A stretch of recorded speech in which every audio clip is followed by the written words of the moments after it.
Diz assim a palavra de Deus: porque eis que o Senhor dos exércitos vai tirar de Jerusalém e de Judá o sustento e o apoio, todo sustento de pão e todo sustento de água.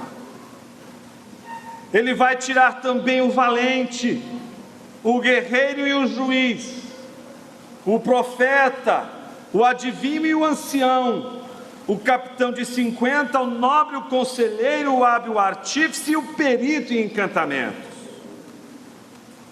O Senhor lhes dará meninos por chefes, e crianças governarão sobre eles. Entre o povo, uns oprimirão os outros, cada um o seu próximo. Os jovens se levantarão contra os velhos, as pessoas desprezíveis contra os nobres. Quando alguém for falar com seu irmão na casa de seu pai, dizendo: você ainda tem um manto, venha ser o nosso chefe e assuma o controle dessas ruínas. Naquele dia, o outro levantará a voz dizendo: não sou médico, e não há comida nem roupa em minha casa. Não me ponham por chefe do povo. Oremos. Pai querido, fale ao nosso coração através da Tua santa palavra. Transforma a nossa vida, transforma nossos olhares, que sejam olhares que se dirijam ao Senhor, a razão da nossa adoração, do nosso louvor. Nos ensina a Tua palavra por meio da obra de Jesus. Suplicamos isso. Ilumina pela luz do Teu Espírito nossa mente. E no nome dele, Teu Filho Jesus, oramos. Amém.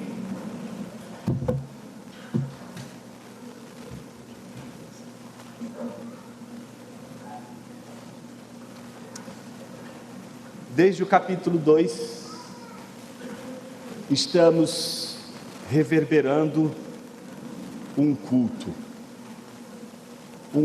que Isaías nos oferece com um hino que vai do versículo 1 ao versículo 4 do capítulo 2, cantando a glória de um povo que confia no Senhor e que, temendo ao Senhor mais do que tudo nesta vida, é agraciado pelas mais ricas bênçãos dos céus.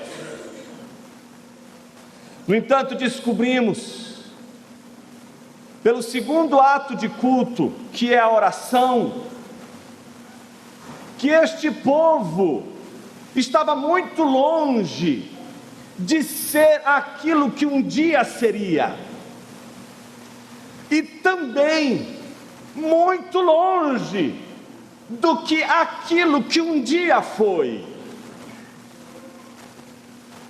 E nessa oração descobrimos o abandono de Deus. Deus abandona, Deus entrega a seu povo, que nesse estado, distante da realidade que Deus havia levado, e diante do estado que um dia Ele elevaria ao povo, agora este povo está mergulhado numa podridão moral, espiritual, tão grande, tão grande, tão grande, que Deus não pode ir onde o povo está indo. Ele precisa, portanto, abandonar este povo. Deus não vai até onde o povo é capaz de ir, não porque Ele não possa, não porque Ele não queira, mas porque para onde o povo vai, Deus não quer que o povo vá. Como os filhos, né? Às vezes a gente diz: não vá, e a gente precisa deixar eles irem, porque se eles não forem, como eles vão descobrir? Do lado de cá, como é que a gente fica? Eu fiz o que tinha que fazer, não é isso? Não é isso, papai? Não é isso, mamãe? Então Deus fez isso com a criança dele. Deus fez isso com seus filhos. Eles se rebelaram contra Ele, rejeitaram o seu pai, e como um filho pródigo, deram linha, se afastaram do Senhor, abandonaram o seu pai. Deus não valida. Então a oração do profeta é uma oração que lembra um povo soberbo, um povo que ao mesmo tempo que está numa condição de abandono de Deus, apresenta um estado que nós não esperávamos. Em geral, nós imaginamos que as pessoas, quando são abandonadas por Deus, elas vivem mal. E quando Deus abandona o povo vive bem. E veja, o texto é maravilhoso, porque fala que eles estão cheios de ouro e prata, poderio econômico. Eles estão cheios de cavalo e carros de guerra, poderio militar. Eles estão cheios de fundamento para sustentar sua soberba e sua arrogância. Podemos seguir a vida sem o apoio, sem o aval de Deus. É como um filho pródigo. Mas ao mesmo tempo em que está cheio de ouro e prata, Jerusalém está cheia de carros e cavalos e um poderio militar imenso. Também a terra de Jerusalém está cheia de ídolos, que equivale o tamanho do vazio do idólatra. A quantidade de ídolos do povo representa a quantidade de vazio da alma e do coração do povo. Os nossos ídolos não representam plenitude, os nossos ídolos representam vazio, insatisfação, incapacidade de contentamento, incapacidade de alegria. Os ídolos revelam muito mais o vazio da nossa alma do que a plenitude do nosso ser. Então a plenitude dos ídolos revela um vazio espiritual de um povo que, mesmo vazio espiritualmente, está bem materialmente. Então a oração do profeta termina não com um amém, mas com uma palavra de ordem: Deus não os perdoe. Na sequência, o profeta começa um sermão que vai do versículo 10 ao 20, como vimos na semana passada. E essa pregação não revela agora o estado material do povo. Já sabemos que o estado material é de riqueza, poderio econômico, poderio militar. Mas a pregação de Isaías nos mostrou na semana passada que, em meio ao bombardeio divino, estamos diante também de uma nação, de um povo, de uma terra em que o seu estado espiritual é um estado caótico, vazio de espiritualidade. Não significa vazio do ponto de vista da desordem. A desordem expressa também o vazio do coração de Judá. A preocupação do profeta no seu sermão era com a soberba, porque é a soberba que causa a idolatria, e é a idolatria que causa a cegueira. Eles são cegos porque são idólatras, e são idólatras porque são soberbos. Há um progresso no distanciamento do Senhor. Você primeiro tem soberba, depois você tem ídolos, depois dos ídolos você fica cego, não consegue enxergar que Deus não está aprovando absolutamente nada em sua vida. Por quê? Não te falta nada, você tem tudo. Tudo que você precisa, você tem a seu dispor. Como Deus poderia estar contra mim? Como Deus poderia ser meu inimigo? Se tudo que eu tenho é apenas um sinal de seu grande amor por mim. É mais ou menos a experiência de Laodiceia, uma igreja em que Jesus olha para ela e diz: pois dizes, não é Jesus quem diz, é você, Laodiceia, que diz: estou rico e abastado, não preciso de coisa alguma, e nem sabe que tu és infeliz, sim, miserável, pobre, cego e nu. Aconselho-te que de mim compres ouro refinado pelo fogo para te enriqueceres, vestiduras brancas para te vestires, a fim de que não seja manifesta a vergonha da tua nudez, mas acima de tudo colírios para ungires os olhos, a fim de que vejas. Como alguém que está entregue à soberba e à idolatria pode ver a mão do Senhor em alguma coisa na vida?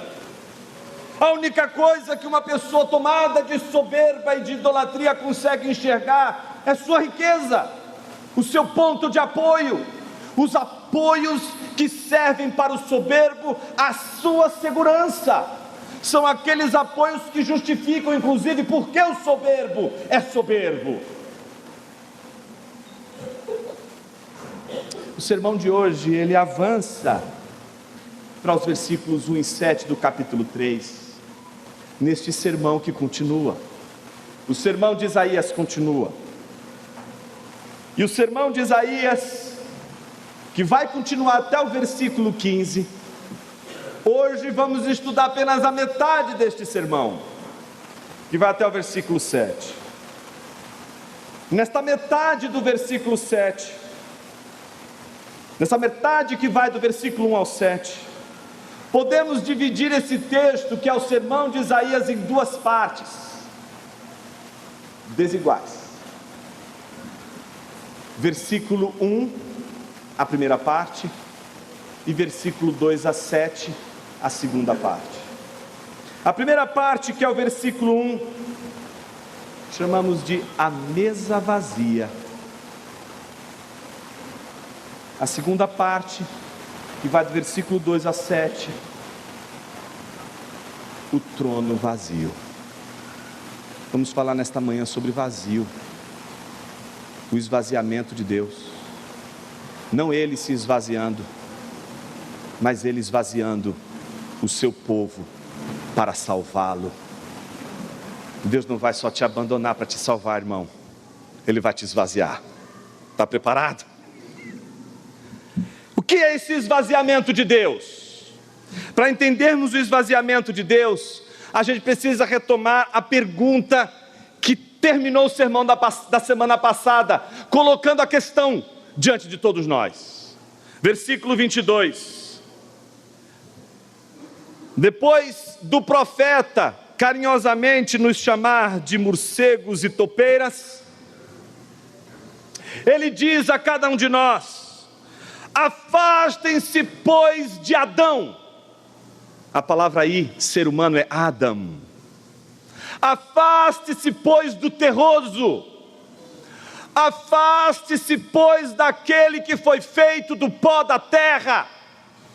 Afaste-se, pois, daquele que não existe por si mesmo, mas se existe, existe por causa do seu Criador. Afaste-se de todo aquele que é feito do pó da terra, que só tem vida, que só tem neshama, que só tem fôlego de vida, enquanto respira. Pois em que ele deve ser estimado? Nós temos dito com muita frequência que os autores da Bíblia, eles são também leitores. São também? Boa, garoto, leitores da Bíblia. Os autores da Bíblia também leem a Bíblia. E temos incisivamente dito que Isaías não está profetizando sem o amparo da Escritura. Primeiro capítulo, Deuteronômio 21 inteiro na cara. Todinho, Deuteronômio 21 está sendo trabalhado por Isaías no capítulo 1. Capítulo 2 de Isaías, Deuteronômio 17, inteiro, falando sobre o que Deus havia orientado ao povo, quando o povo, convivendo com estrangeiros, desse aquela invejinha, sabe? Poxa, eles têm reis, a gente podia também ter, né, Senhor? Deus, tá bom, vamos dar um rei, mas esse rei não vai ser conforme os critérios que vocês querem, vai ser de acordo com os critérios que eu estou estabelecendo para que vocês escolham, com base em bons critérios. Vocês não vão escolher segundo os critérios do coração de vocês, vocês vão escolher segundo os critérios do meu coração, e este rei terá de ser o rei segundo o coração de Deus, como Davi, um rei que ama a palavra de Deus. Como é um rei que é segundo o coração de Deus? Um rei que carrega a lei debaixo do braço, um rei que carrega a escritura debaixo do braço. Então aprendemos que isso estava no horizonte de Isaías, enquanto ele está ali escrevendo para a gente o capítulo 2. No capítulo 3, o eco vem do versículo 22. Isaías está trazendo você para Gênesis 2:7, a segunda narrativa da criação do homem. Imagine você que na primeira narrativa, Gênesis 1, 27 a 28, a palavra de Deus diz assim: façamos o homem à nossa imagem e semelhança.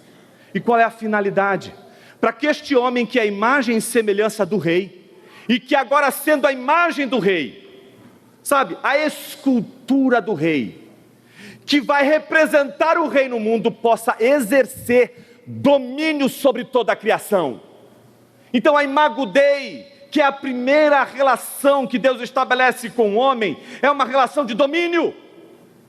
Deus chamou os homens para dominar a terra, para cuidar da terra, não porque a terra é deles, mas porque a terra é do Senhor, e como mordomos, eles deveriam dominar a terra, cuidando daquilo que não lhes pertence, cuidando da terra do Senhor, como representantes, governantes do Senhor no mundo. Portanto, a primeira definição bíblica do homem envolve liderança. Deus chamou o ser humano para liderar, porque todo o cosmo está debaixo do princípio de liderança. Deus não criou absolutamente nada para viver sem liderança. Até uma anêmona reconhece isso, e você não. Uma anêmona vai responder às percepções de direção dada por Deus neste mundo. Ninguém que é criado por Deus vai viver solto neste mundo com autonomia para fazer o que bem quer e entende. Deus não nos permitiu viver sem a realidade da liderança. Portanto, a criação de Deus exige desde o início liderança. E Deus escolhe o homem, Adão, o terroso, aquele que é feito do pó da terra, aquele que não poderia existir por si mesmo, mas só pôde existir por causa da vontade de Deus. Foi incumbido, Adão, de ser o grande líder da terra do Senhor. E o primeiro desafio para a formação deste líder foi um jardim. E esse jardim foi formado, segundo nós lemos, a partir do capítulo 2 de Gênesis, de uma maneira muito interessante. Deus havia, quem já estudou Gênesis com a gente já sabe o que Deus faz, né? Deus vê o caos, ordena as coisas. Quando as coisas estão ordenadas, o que Ele faz? Enche. Desde o início, as coisas criadas por Deus são receptáculos. Elas foram feitas para experimentar plenitude, para serem preenchidas. Deus separa o céu e o mar, e enche o céu de estrelas, enche o mar de peixes. Tudo que Deus vai fazendo e ordenando, Ele vai enchendo. Façamos o homem à nossa imagem e semelhança, de Gênesis 1, 27. Mas o 28 não só diz que Ele será dominador de toda a criação, como Ele tem uma missão: encher a terra, crescei, multiplicai e encham a terra. A vontade de Deus é trazer plenitude para toda a criação. Tudo que está vazio, Deus busca preencher e trazer plenitude. O vazio é a negativa da existência divina. O vazio está na contramão da existência de Deus. A existência divina é a existência da plenitude. Mas a criação e a realidade do vazio precisa ser enchida. E Gênesis 2:7 é interessante porque não tinha jardim, certo? E não dá para ter jardim sem ter alguém para cuidar do jardim. Então quem vem primeiro, o líder ou a organização? Não é? O que vem primeiro, o jardim ou o líder? Então veja, olha como Deus faz as coisas maravilhosamente. Não tinha chovido ainda, versículo 6. E então Deus fez brotar do fundo da terra uma névoa. E a terra ficou úmida, certo? E dessa terra úmida, Deus formou o homem, certo? Gênesis 2:7. Mas o que falta nele? Falta nele neshama. Falta nele fôlego de vida. Pedras não têm neshama. Por isso as pedras não se movem. Por isso as pedras não mudam. As pedras não fazem nada. As pedras, elas estão sempre imóveis. Mas tudo aquilo que é feito de carne, tudo aquilo que do pó da terra se forma como uma carne, precisa do sopro do Espírito. Então Deus sopra sobre as narinas. É a mesma passagem do versículo 22 do capítulo 2. Deus sopra sobre as narinas do homem o fôlego de vida. E ele é pleno de neshama, pleno deste fôlego de vida. Quando Deus quer restaurar um povo que ficou como pedra, não tem jeito. Não se sopra o fôlego de vida sobre terra, sobre pedra, sobre o que não tem mobilidade. Você não vai ver Deus soprando o seu espírito sobre corações de pedra. Por isso a palavra de Deus diz que chegará o dia em que Ele há de transformar corações de pedra em corações de carne. E quando isto acontecer, Ele vai soprar o seu espírito sobre toda a carne. E aí todos os jovens e velhos terão visões, todos eles serão abençoados com a plenitude da presença de Deus. Porque o Espírito não é derramado sobre pedra, o Espírito é derramado sobre carne. É como um exército sobremodo numeroso. Ezequiel capítulo 37, perdeu a guerra, mas Deus faz aquele exército crescer novamente tendões, crescer carne, estender peles sobre eles. E ele então pergunta ao profeta: acaso poderão reviver? Ele diz: Senhor, tu sabes. E ele diz: vem dos quatro ventos e sopra sobre esses mortos para que vivam. Então o fôlego de vida é novamente colocado no coração de todos aqueles, de todo aquele exército que está ali, e ele se coloca em pé de um modo extraordinário. O Espírito de Deus foi colocado ali, e Deus diz: é assim que eu vou fazer com o meu povo. Meu povo está frio, pedregoso. Não adianta soprar o Espírito sobre pedra. Eles precisam ser transformados. Eles precisam ser de carne. Porque só aquilo que tem Espírito pode viver. Jonas, o que isso tem a ver com o texto de hoje? Ele ilumina o nosso texto de hoje por uma razão. Assim como você, Adão, todos os homens, não vivem porque estão com uma saúde em dia, mas vivem porque há o fôlego de Deus em suas vidas. Assim também, a plenitude espiritual da nossa vida só pode ser poderosa, viva, se tivermos o Espírito de Deus. Um povo que não tem a plenitude do Espírito é um povo vazio, vazio no mundo interior e por isso vazio de obras. Então, diante desse vazio, o que a gente encontra? Pessoas perdidas. E observe, quando eu disse para você que Deus fez brotar água da terra ali, Porque assim não nasce o jardim antes da hora. Nasce primeiro o líder. Nasce primeiro aquele que vai organizar. E aí quando tem o jardim, Deus coloca, a Bíblia diz que Ele não coloca no Éden. O Éden não é adequado para o homem. Se você ler novamente a passagem, você vai descobrir que Deus coloca o homem no jardim. Já é algo administrado por Deus, algo ordenado por Deus. As coisas no jardim estão dadas numa ordem, e Deus diz a ele: agora chegou a hora de você governar sobre esse jardim. E ele tem de, portanto, dar conta do governo daquele jardim. Porque todas as coisas neste mundo precisam ser lideradas. Não existe absolutamente nada neste mundo que viva alheio à liderança. Quando nós estamos perdidos, quando você está perdido, não sabe tomar uma decisão, não sabe o que fazer, o que você procura? Bons conselhos. Você procura direção. Os líderes, portanto, são aqueles que na nossa existência nos ajudam a encontrar direção. E essa direção vem quando nós estamos perdidos.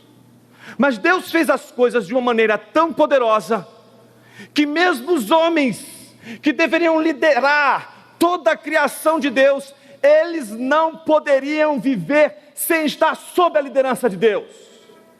Por isso, eles até para existirem, precisam de Deus. Até para serem o que são, eles precisam do fôlego de vida. Portanto, eles não dependem única e exclusivamente de si. Não são líderes autônomos. Não são líderes que fazem as coisas simplesmente pela sua vontade, porque querem e ponto final. São líderes que reconhecem, que dependem de Deus até para respirar. Não dependeriam dele para cuidar da criação. O problema é que nós vamos encontrar um povo perdido. E onde há um povo perdido, há líderes perdidos. Um povo perdido sempre vai refletir uma liderança perdida. Como a gente vê isso no texto? Ele faz a pergunta: em que estes homens que são líderes, que foram feitos do pó da terra, em que nós lançamos a nossa confiança, porque nos darão a direção, em que eles devem ser estimados? Observe no versículo 1, o primeiro movimento de Deus. Não só lhe abandona, mas percebendo que o povo ainda tem direção. E esse povo tem direção porque esse povo tem líderes, porque nada lhes falta. Deus o que faz? Ele começa um processo de esvaziamento. Então veja, toda aquela profecia que a gente viu no capítulo 1, dizendo que a Síria, a Babilônia, iria destruir Israel, ainda não está acontecendo. Israel vai ser destruída de fora para dentro depois. Antes de ser destruída de fora para dentro, ela é destruída dentro, de dentro por dentro. É o próprio Deus, e não é a Síria, não é a Babilônia, é o próprio Deus que vai esvaziar o povo. E ele vai esvaziar de duas maneiras. Primeiro, esvaziando a mesa.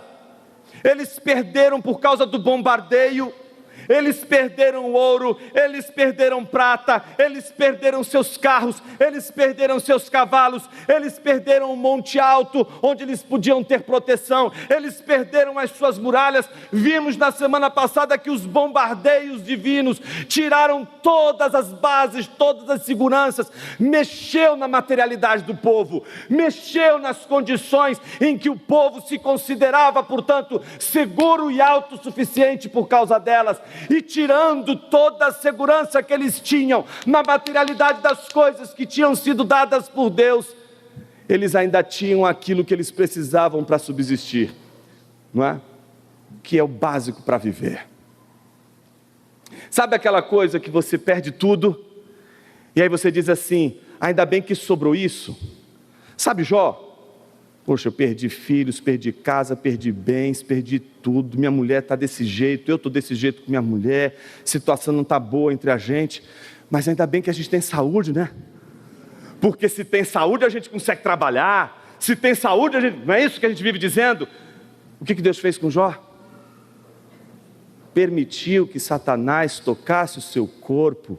E a única coisa, único reservatório que Jó tinha de força, energia para trabalhar, Deus também tocou. Eu acho que Deus aqui parece ter ouvido a oração do profeta. Não perdoe, Senhor. Então Ele vai tocar exatamente no sustento básico do povo. Ou seja, Deus começa esvaziando os bens materiais.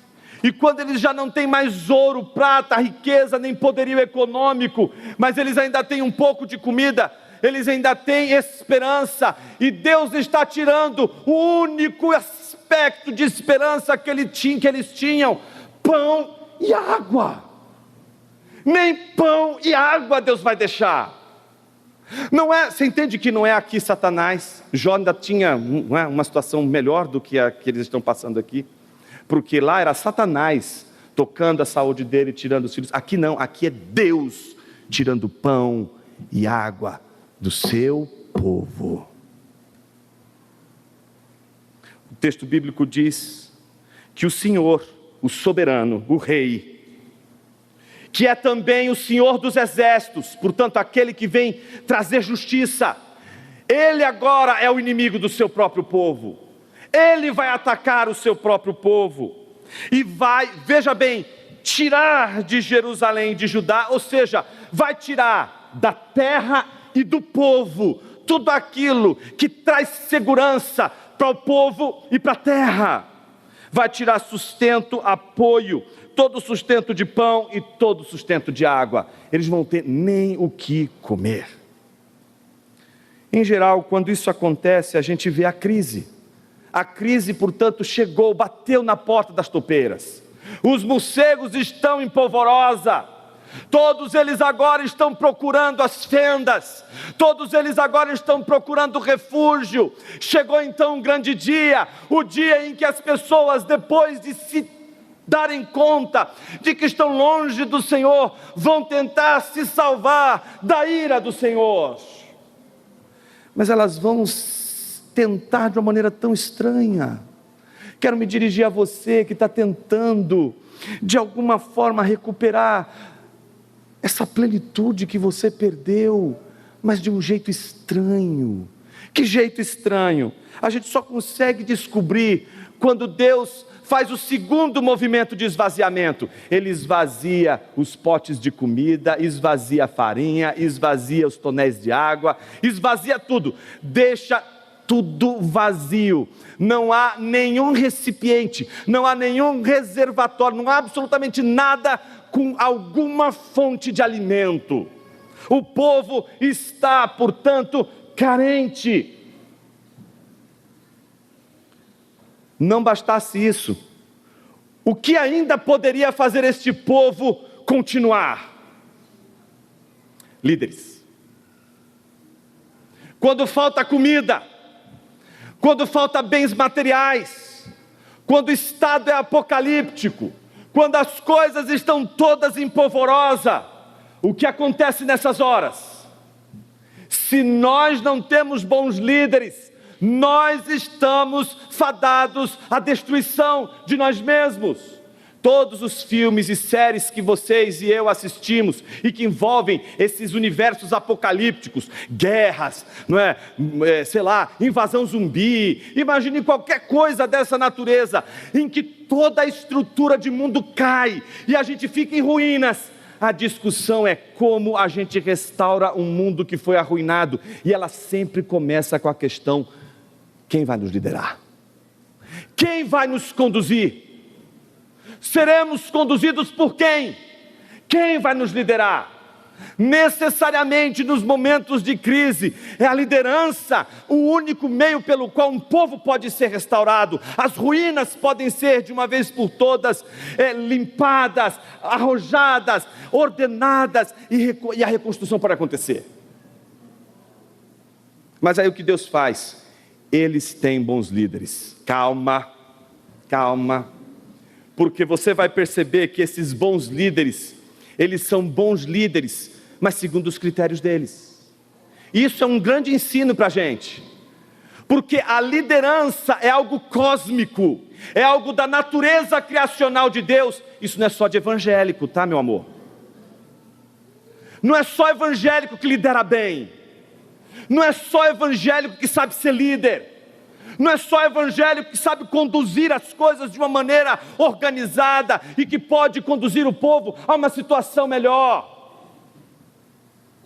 Deus deu aos seres humanos a capacidade natural de liderar. Por isso nós podemos ser liderados por ímpios e por ímpios que são bons de liderança, que são bons em liderar, que sabem conduzir as coisas com destreza e sabem conduzir as coisas com moral, com padrões e princípios morais.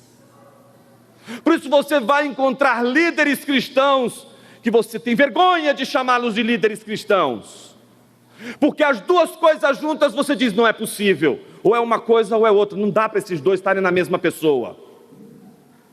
E por outro lado, você vai encontrar pessoas que não são cristãs, não são evangélicas, mas têm uma capacidade de liderança incrível. O povo, por causa do próprio povo que havia escolhido líderes estrangeiros, e Deus havia dito que eles não deveriam escolher líderes estrangeiros, mas como eles escolheram líderes que eram bons. Por isso eles tinham entre líderes tanto um profeta como um adivinho. Eles tinham entre líderes um ancião, como tinham aqueles que eram peritos em encantamento, aqueles que eram os necromantes, aqueles que faziam adivinhação do futuro, mas também eram capazes de revelar as coisas a partir dos mortos, das almas penadas. Mas eram bons líderes. E líderes de todos os tipos. Observe o versículo 2, o que diz: ele vai tirar também o valente, vai tirar o capitão de 50, o profeta, o guerreiro, o juiz. Ou seja, ele vai tirar todo tipo de liderança ajuizada que a nação tinha.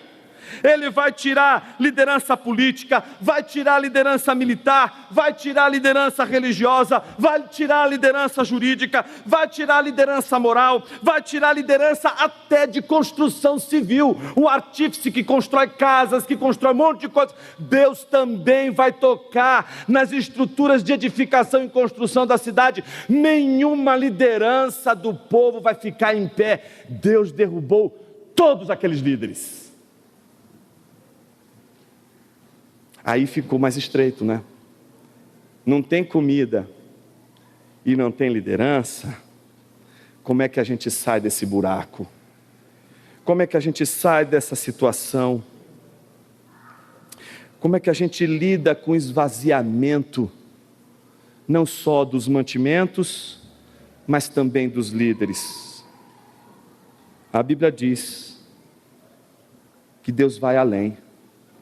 Ele não só tira uma liderança, que apesar de não ser a liderança que ele queria, mas era uma liderança ajuizada, ele tira essa liderança, e o que ele faz no versículo 4, o Senhor lhes dará meninos por chefes, e crianças governarão sobre eles. Eu preciso parar um pouquinho aqui, vou até tomar uma aguinha.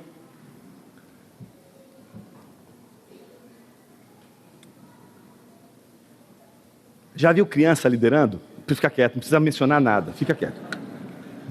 Eu sei quem você está pensando, eu sei tudo o que está acontecendo, fique em paz, não é? Ficamos assim, combinados. Criança na liderança, já viu como é? Se você não sabe como é criança na liderança, eu vou te explicar como é a liderança de uma criança. Ela é uma liderança baseada no princípio da felicidade. Por isso que é tão bom ser criança. Porque crianças, o que elas querem? O que criança quer fazer? Só você quer brincar? As crianças o que mais querem é brincar. Tenta fazer uma assembleia da igreja com crianças presentes. Você acha que elas vão ficar quietinhas? Vão ficar assim, sim, vamos passar essas 3 horas ouvindo todas essas deliberações. Não, elas vão tocar o terror. Porque o que criança quer? Brincar. E você, papai, você, mamãe, que não investe na brincadeira com seu filho, com sua filha, você está perdendo um tempo maravilhoso. Não só para ele, mas para você. Tem que brincar, porque criança é para brincar, certo? E é normal que as crianças brinquem. Por quê? O princípio da brincadeira é o prazer. Quer acabar com a brincadeira da criança? Quer acabar? Lembra para ela que ela tem uma tarefa, um dever de casa para fazer. Tá certo? Então como é que a criança reage com o dever de casa? Toda aquela energia para brincar, para fazer. Ai, cansada, acho que eu estou com febre. Não sei, mamãe, estou vendo as coisas muito turvas. Eu acho que eu estou tão cego. Eu sou esse cruzamento da topeira, sabe? É isso, mamãe, eu sou aquilo que foi dito no domingo. Eu não estou enxergando as coisas direito, me leva para o hospital, para o socorro, mamãe. Porque existe uma diferença entre a criança e o menino. Desculpa, entre a criança e um homem. Entre um menino e uma pessoa adulta. Que é o princípio da felicidade e o princípio do dever. Por que a gente fica preocupado e diz para as crianças, aproveitem para brincar agora, e às vezes a gente até deselegante dizer para elas, aproveita porque isso vai acabar. Que é quase como se a gente estivesse fazendo uma catarse com um desgraçado. Eu queria estar tendo essa oportunidade de ter novamente essa coisa de poder brincar novamente. Não queira ser adulto, não é isso que a gente fica dizendo? É tudo traumatizado, tudo gente infeliz da vida faz isso. Então o que a gente está transmitindo ali naquele momento? Um princípio que a gente aprendeu, que crescer exige compreender que nem tudo nessa vida se reduz à felicidade, e que as coisas mais importantes dessa vida exigem sacrifício, e portanto os bons líderes não são aqueles que fazem as coisas voltados para si mesmo e para o seu bel prazer. Não fazem as coisas públicas buscando o seu próprio beneplácito, a sua própria alegria. Vão fazer em função do outro, vai servir ao outro, vai se doar em função do outro, vai servir. Então estes líderes são aqueles mais maduros, que são capazes de transcender até mesmo a sua própria felicidade por algo muito maior. São capazes não só de escolher caminhos que são mais maduros porque correspondem ao dever, do que propriamente à própria satisfação.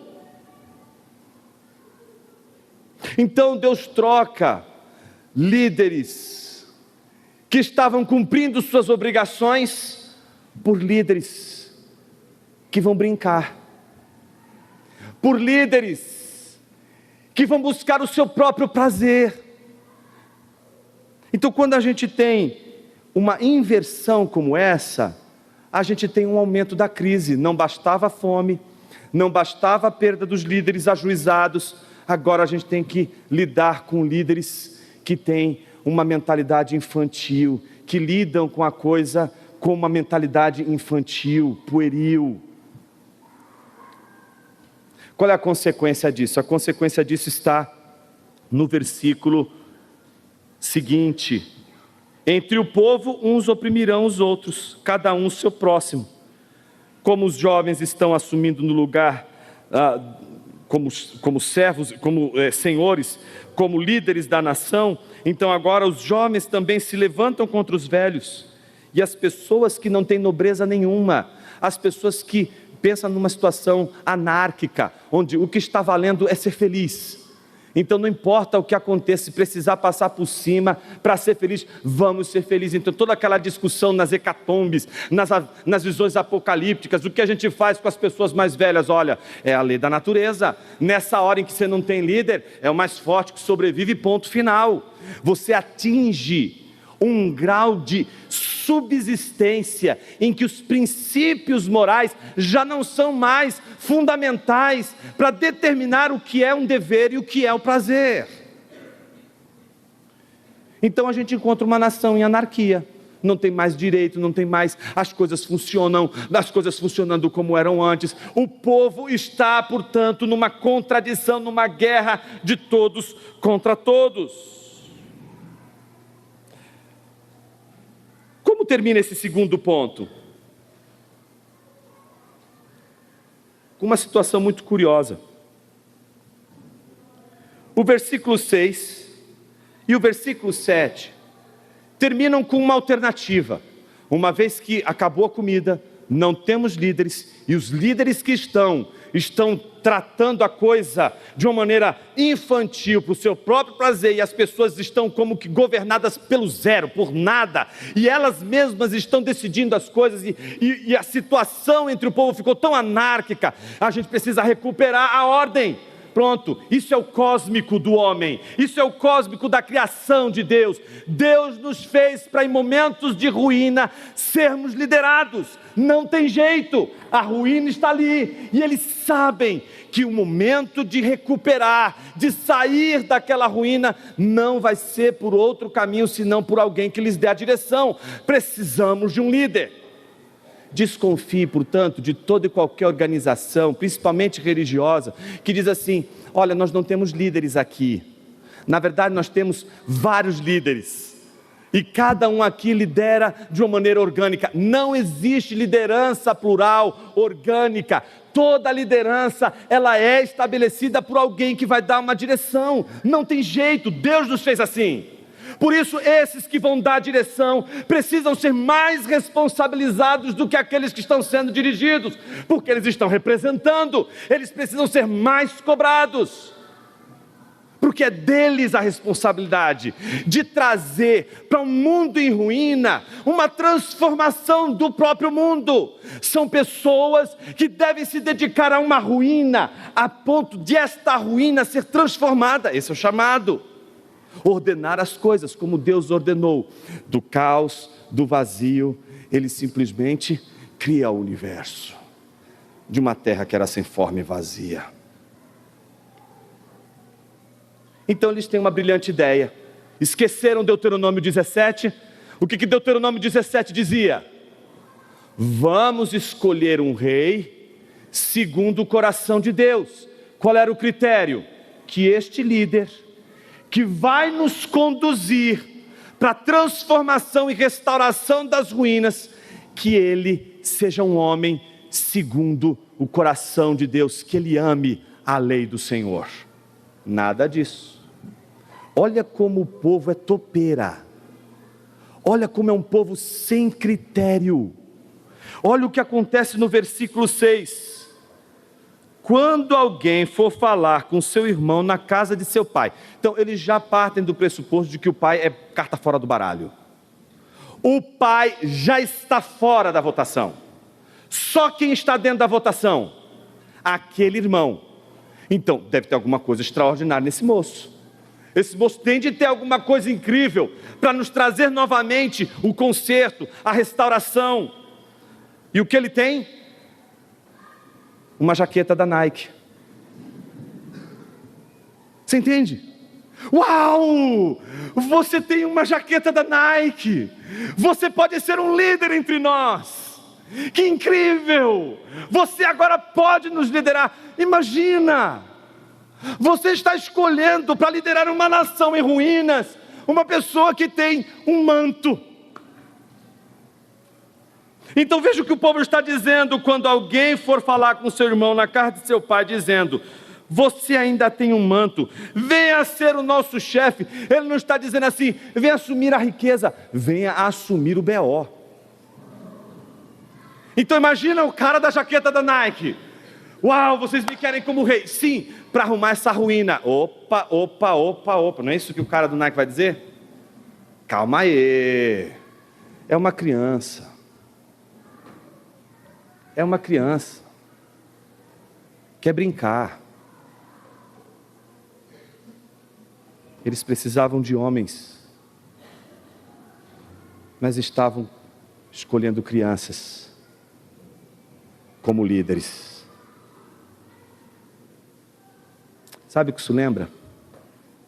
Um episódio que certamente estava na mente de Isaías, quando ele lembrou dessa passagem. Ela está em Samuel, 1 Samuel capítulo 16. Lembra o que aconteceu ali? Capítulo 15, Saul teve uma grande batalha, e Deus havia dito para ele, é para destruir tudo, não quero pedra sobre pedra, aliás, quero pedra sobre pedra, não deixa nada em pé. Aí o que ele encontrou no meio do caminho? Coisas valiosas. E aí o que ele destrói? Apenas as coisas que não têm valor. As coisas que têm valor, o que Saul faz?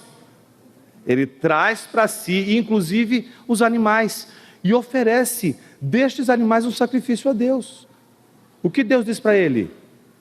Por que você me desobedeceu?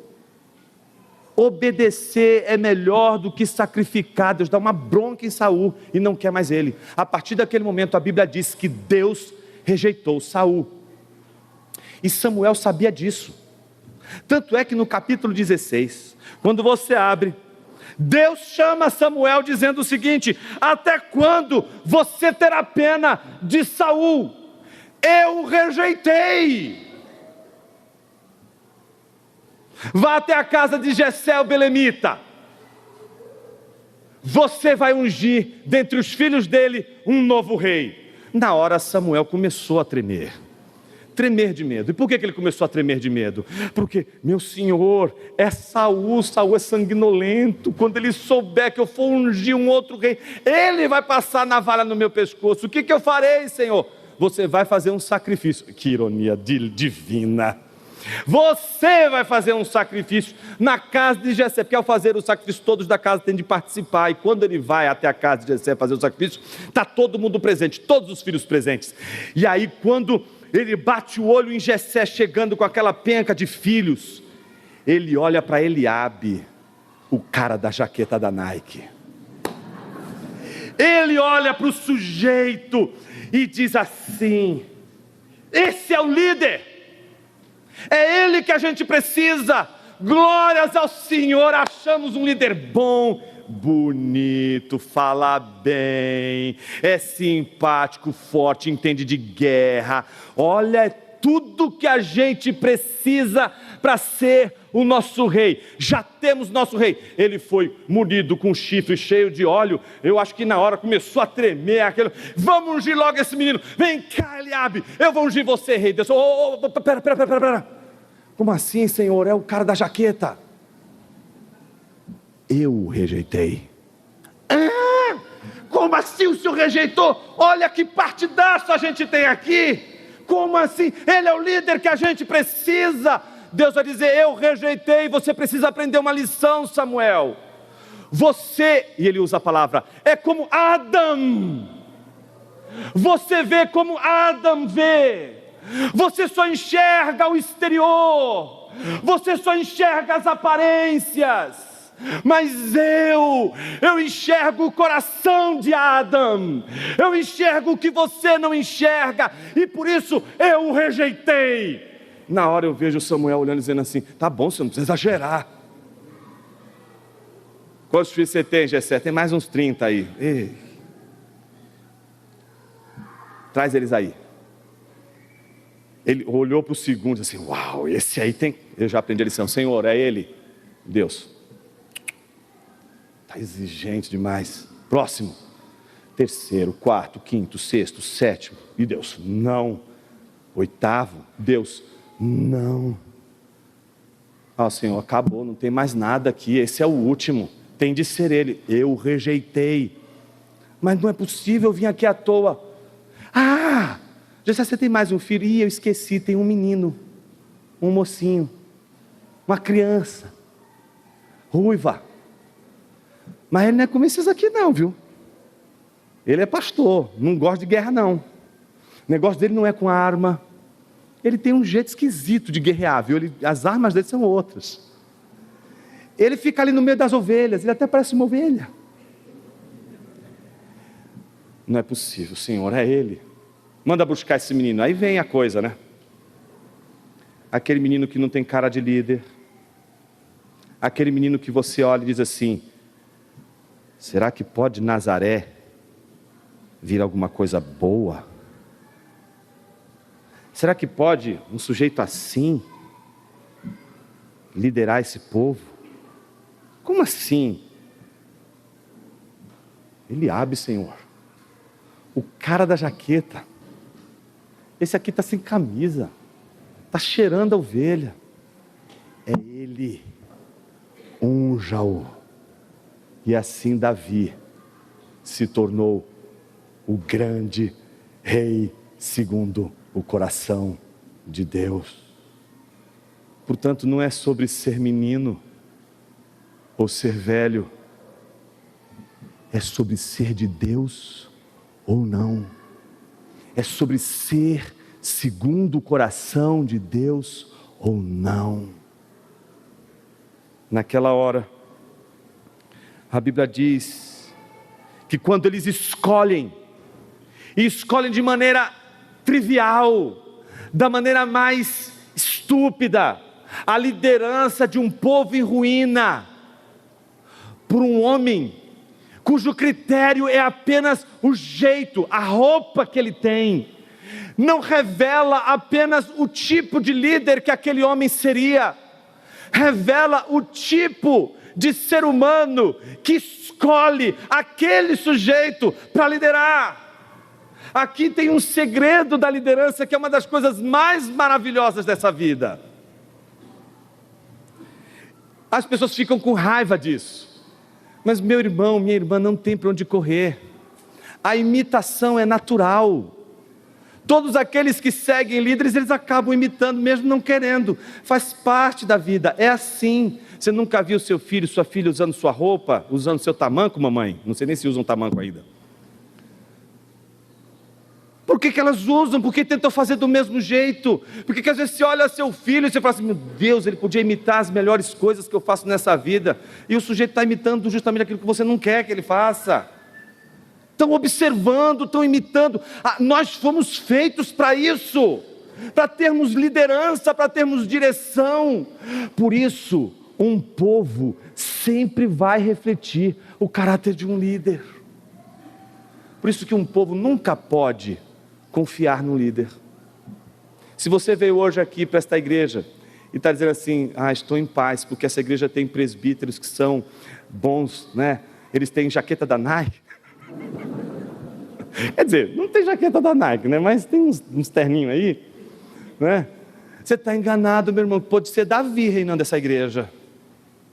O que Deus está querendo ensinar para aquele povo é que se eles tivessem aceitado o desafio de serem governados por Deus, até a escolha do líder dependeria de Deus. Minha pergunta para você é: quais são os critérios que você tem usado para confiar a sua vida na mão de alguém? Todas as vezes que a sua e a minha confiança está nas mãos de um mortal, a nossa confiança está em perigo, porque os homens que são feitos do pó da terra, às vezes eles podem fazer besteira e desanimar todo um povo. Às vezes Deus pode recolher esses homens. Você entende? Que não é uma questão de um líder ter caráter, de um líder não ter caráter. O ponto é que todas as vezes que você confia numa liderança humana, você está sempre fadado à frustração, ao desespero. Mas o que é mais bonito é que Deus não vai restaurar a sua vida sem usar líderes. Então Deus não quer que você não confie nos líderes. Ele quer que a gente confie no Senhor e nos líderes que pela palavra de Deus correspondem à vontade de Deus, porque eles amam a palavra de Deus. O dia que nossa igreja escolher presbíteros, porque eles são bons de gestão, porque eles são bons administradores, porque eles são bons em organizar as coisas, essa igreja não entendeu o tipo de homem que Deus quer liderando a sua igreja. Deus quer homens que amem sua palavra, homens que deem a sua vida pela palavra e ensinem a palavra de Deus ao ponto do povo perceber que estão sendo governados por Deus e não por um homem. Uma igreja é abençoada quanto mais Deus aparece e os líderes desaparecem. Quanto mais Jesus Cristo aparece, mais uma igreja é abençoada. Por isso a gente não pode ter medo de disciplinar líder qualquer que seja. A gente não pode ter medo, absolutamente, de falar, de dizer, de contrariar qualquer ideia de qualquer líder que seja, que esteja pregando o Evangelho que não seja o Evangelho de Cristo Jesus. Todos os membros desta igreja sabem que qualquer pastor que subir nesse púlpito e ensinar qualquer coisa que não seja o Evangelho, pode ser disciplinado por qualquer membro desta igreja.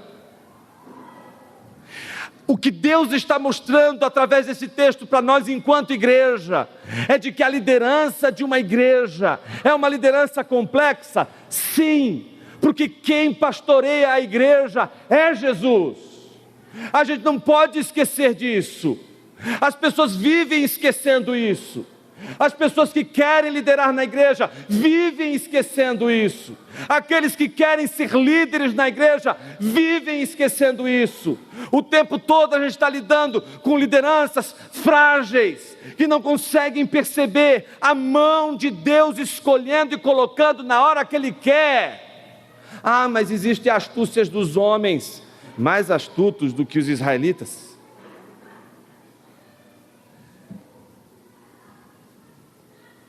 O moço não aceita liderar. O moço diz: não sou curador, não sou médico, não tenho comida, não tem roupa na minha casa, não me ponham por chefe do povo. Todas as vezes que você encontrar um líder que disser assim: precisa disso? Ah, não dá. Ah, se não tiver isso não vai rolar. Ah, se não tiver aquilo eu não vou conseguir. Ah, precisa ter isso, senão não dá para mim. Você está na mão de um líder completamente equivocado.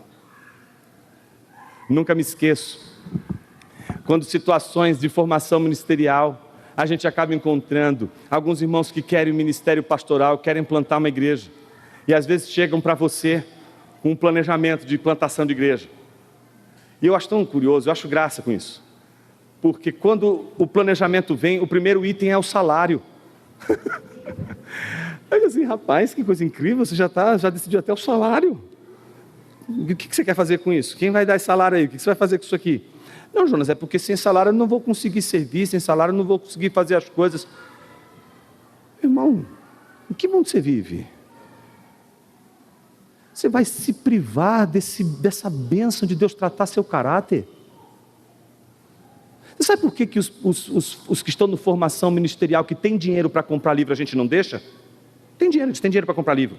Mas se eles compram um livro e vêm para a formação ministerial, é a primeira lavação de roupa suja que acontece. Porque isso mostra soberba. Não vou receber um livro que foi doado pela igreja. Não, vai receber um livro que foi doado pela igreja, primeiro para você saber que esta semente foi uma semente com muito amor, com muito carinho que a igreja deu, porque é ela quem está formando os seus líderes. Esta igreja está formando os seus líderes. Esta igreja está investindo em seus líderes. Essa igreja quer de volta, através dos livros, através do ensino, através de toda a programação que é feita, que estes líderes sirvam a igreja, que eles sejam capazes de colocar a igreja acima deles mesmos. Pior tipo de líder que pode existir em qualquer igreja que seja, é aquele que pensa em primeiro lugar em si e não na igreja. Como é horrível lidar com líderes assim. Como é horrível lidar com pessoas que o primeiro obstáculo para lidar com as questões da igreja é a questão que envolve a si mesmo. Sai você de cena, sacrifica o que precisa ser feito. Os líderes são aqueles que cumprem o dever a despeito da felicidade. Deus, Ele sabe as coisas desde o início e sabe também o final desde o começo. Ele sabe do que você precisa, sabe do que você de fato vai encarar na vida e necessita. Mas como diz um amigo, escreveu um livro muito interessante, chamado Reservatório de Valores, você deveria ler. O nosso maior problema hoje com a liderança é que ela é como o povo de Israel, uma liderança vazia. E às vezes Deus está por detrás desse vazio. Eu fico imaginando que aquele moço, quando diz: eu não sou o curador, eu não tenho roupa, eu não tenho dinheiro, eu não tenho condições, não tenho comida, não me coloquem como rei. Eu fico imaginando Jesus, pendurado no madeiro, Rei do universo, Senhor dos senhores, o rei acima de todos os reis, o alfa e o ômega, aquele que não julgou por usurpação ser igual a Deus, a si mesmo se esvaziou, assumiu a forma de servo em figura humana. Esse Cristo, que é dono de tudo isso aqui, mas que se humilha ao ponto de servir, porque o seu povo está arruinado. E o grande contraste no seu povo está justamente porque o seu povo imita justamente os seus líderes, os fariseus, gente que vive da aparência, gente da jaqueta Nike.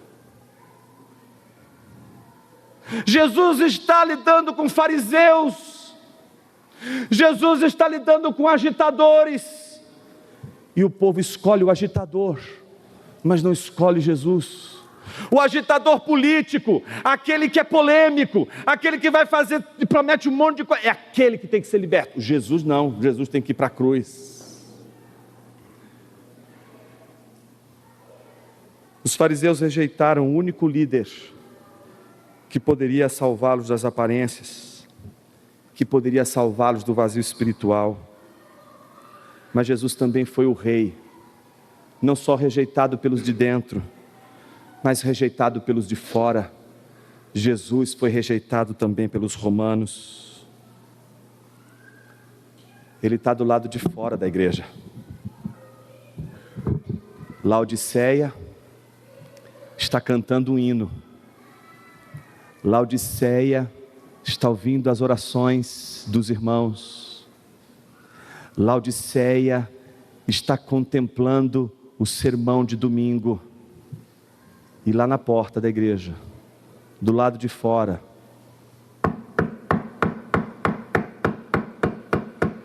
alguém está batendo. Eu sei que você já usou isso para evangelizar alguém, mas esse texto não é de evangelização. Eu sei que você disse: olha, eis que estou à porta e bato, se alguém ouvir a minha voz, eu entrarei e cearei com ele e ele comigo. Eu sei que você já pregou o evangelho usando esse versículo, mas esse versículo não é para evangelização não. Esse versículo não é para ímpio, esse versículo é para a igreja. O líder, o verdadeiro líder, aquele que não tem cara de rei, mas é rei, aquele que não tem vestes de rei, mas é rei, aquele que não tem a coroa que os reis têm, mas é rei, aquele que não tem um trono, mas é rei. Ele está do lado de fora da igreja, batendo a porta, e se alguém ouvir, este alguém vai encontrar o Senhor de sua vida. Todos os domingos, Jesus está batendo a porta dessa igreja. Minha pergunta para você nesta manhã é uma só: quem vai abrir a porta? Quem vai deixar Jesus reinar? Quem vai olhar para tudo que está acontecendo e no final das contas dizer: os homens podem fazer o que quiserem, mas quem está governando a sua igreja é Jesus. Os homens têm pés de barro, eles vão cair, mas Jesus não. Jesus permanecerá para sempre e sempre. Ele é o Alfa, Ele é o Ômega. Pai querido, oramos ao Senhor nesta manhã, porque sabemos o quanto sofremos pelas escolhas erradas, pelos líderes errados que escolhemos. Quando escolhemos lideranças que não amam a Tua palavra, em vez de encontrarmos uma direção, nós simplesmente ficamos à deriva. A ruína está aqui, Senhor.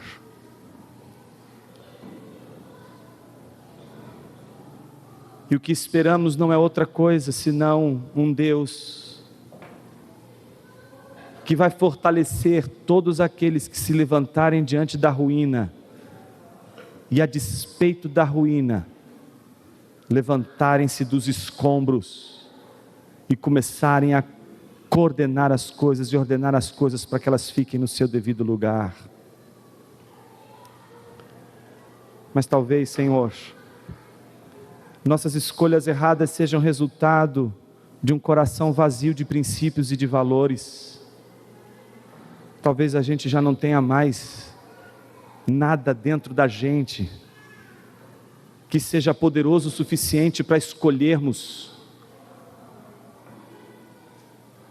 E por isso nos sentimos perdidos, sem direção. Não permita que nossa igreja, Senhor, se enverede por caminhos tortuosos. E só te suplicamos isso porque a igreja é feita da multiplicidade deste Adão, desta estrutura que todos nós que somos homens possuímos. Nos ajude a entender que isto aqui é uma obra de Deus, é uma obra de fé, é uma obra do Espírito, e que apesar de termos homens capazes para administrar todas as questões materiais desta igreja, o real chamado destes homens é o ensino da Tua palavra. Que não tenhamos um pastor nessa igreja que não ame Tua palavra, Senhor. Que não consiga permanecer nessa igreja um pastor sequer que não se curve diante da Tua palavra. Não permita, Senhor, que sejamos liderados por qualquer presbítero que não tenha a Tua palavra como última autoridade de sua vida, pensamento. E quando a Tua palavra está acima de tudo, Senhor, como não darmos nossa vida pela igreja? Como não imitarmos a Jesus, que em vez de tirar algo da igreja, deu sua própria vida pela igreja? Nos ajude a imitar Jesus, Senhor. Ajude os pastores desta igreja a serem exemplos de dádiva, de doação, de serviço, de entrega. E que a nossa igreja, ela possa crescer, não só do ponto de vista numérico, mas crescer no conhecimento da Tua palavra, e isso passa pelo amor que os presbíteros têm pela Tua palavra. Cuide do presbiterato dessa igreja, Senhor. E eu tenho certeza que todos nós teremos nossos filhos, os filhos dos nossos filhos amparados pelo ensino, pelo entendimento das Escrituras e pela orientação que vem do céu. Essa é a nossa oração, e fazemos isso com temor no nosso coração, Senhor. No nome de Jesus, Teu Filho. Amém.